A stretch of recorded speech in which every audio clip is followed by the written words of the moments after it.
Date night with Julian should have been simple.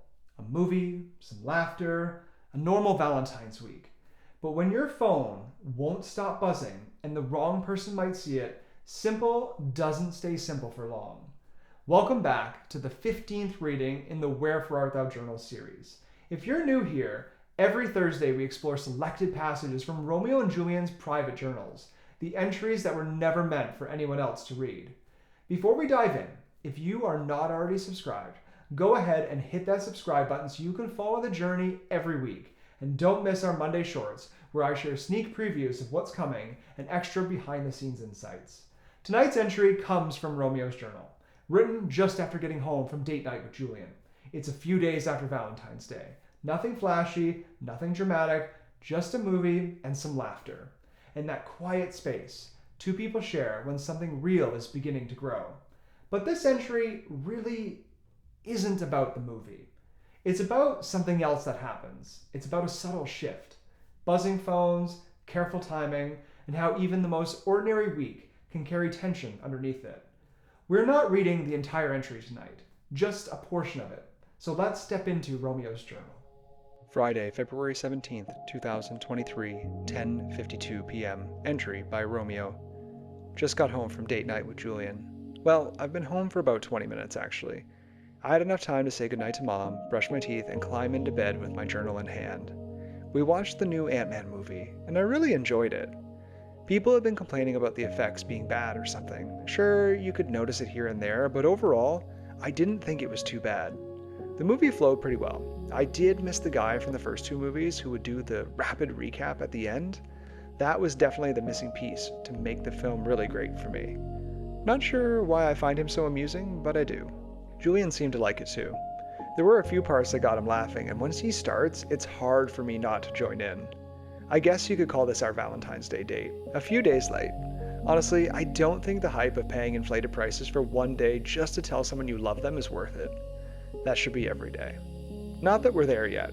We haven't even discussed being a couple. We're still in the dating phase. I'm not sure if it was on Julian's mind, but we didn't get together on Tuesday. We were trying to keep any potential eyes off of us.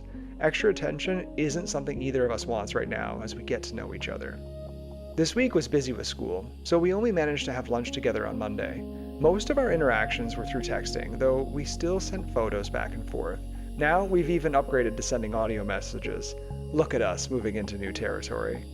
Not much else happened this week, but I did get together with Marcos and Benny on Wednesday after school, once Benny was done with work. He showed up in a bit of a mood. Apparently the other crew was whining about something, and Benny really can't stand the son of the owner. Eska has had to break up a couple of near fights between them already. That guy has the patience of a saint. I'm a pretty patient person too, but Eska takes it to another level. Not someone you'd want to mess with though. He used to play football. While that doesn't automatically make someone tough, he has the ability to lay someone out if needed. He doesn't look like the type, but that's what makes guys like him surprising. We all hung out at Marcus's house because he wanted a gaming night. I'm not great at video games, but I try. We played one of the Call of Duty games, and it got pretty intense. Marcus tends to yell a lot. Growing up, he had a PlayStation system and Medal of Honor Frontline, which was one of my favorites. You got to storm the beaches of Normandy like in Saving Private Ryan. I may have gotten in trouble a couple of times for yelling late at night while shooting Nazis. His mom yelled at me in Spanish the first few times before realizing it was me, not Marcos. There might have been some yelling from me this time too. I sometimes get a little too into it. The only problem is I don't approach games like a regular gamer. I think about it as if I'm really there, so I hide and wait rather than running around guns blazing. At one point, Benny's character ran past me and I couldn't resist. I shot him right in the head. He got so mad I thought he was going to chuck his controller at me. With the most serious face, I said, "Now we're even," and left it at that. Benny went quiet, then nodded. We were officially good. I think he was a little afraid that was what made us even. But either way, things were settled. Not that it lasted long. I accidentally shot him again later. He happened to run by as I was shooting someone else and down he went. It didn't kill his character though, and he yelled at me saying, "I thought we were even!" Marcos and Eska were laughing so hard they nearly died in the game too. That's not my fault. I did apologize because it was an accident. While we were playing, my phone kept buzzing on the end table. I was sitting on the floor with Eska behind me. I worried he might glance at it. Thankfully, I had it screened down. Eventually, the buzzing got on Eska's nerves and he passed me the phone. Still screened down, thankfully. Of course, it was Julian. I'd already told him I'd be gaming with Marcos and Benny, but he was all excited because he had the house to himself. His cousin was out with her friend. Julian sent me a live photo of himself dancing around, but I didn't open it. I just texted back to let him know I was still gaming. Somehow he'd forgotten and sent a bunch of apologies. I told him to stop apologizing because I was trying to shoot people. All he said was to text him when I got home, and that was it. I just hoped he wasn't getting anxious. I stayed at Marcos's house until about 9 p.m., and Eska was nice enough to drive me home. He was a little chatty on the ride, which was nice since we don't talk much anymore. He asked how things were at my new school and whether I'd met anyone interesting. That caught me off guard. He wasn't specific, but it made me wonder if Marcos or Benny had said something to him about what's been going on. Eska is super laid back and wouldn't care, but I still didn't want to have that conversation just then. As soon as I got out of the car, I thanked him for the ride and immediately grabbed my phone to message Julian that I was home. He quickly sent back a selfie of himself lying in bed watching a movie. Or maybe it was a TV show. I couldn't quite tell what was on the screen. Apparently, his parents had just come home before I got back, ending whatever solo antics he had been up to. I can't help but feel like when he's alone, it's some sort of personal concert or something. Maybe I'll find out one day. And that's where we'll pause for tonight. What I appreciate about this entry is how deceptively calm it feels.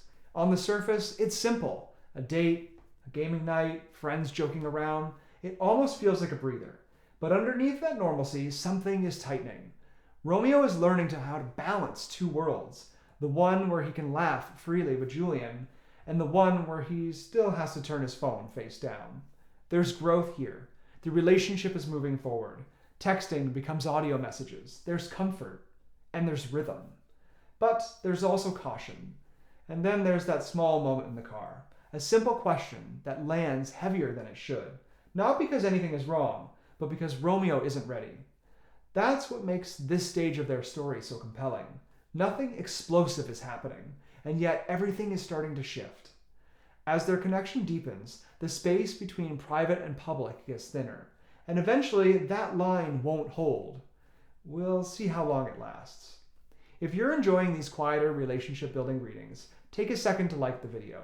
It genuinely helps the series reach new readers. And if you want to follow Romeo and Julian's story as it unfolds, one journal entry at a time, make sure you're subscribed.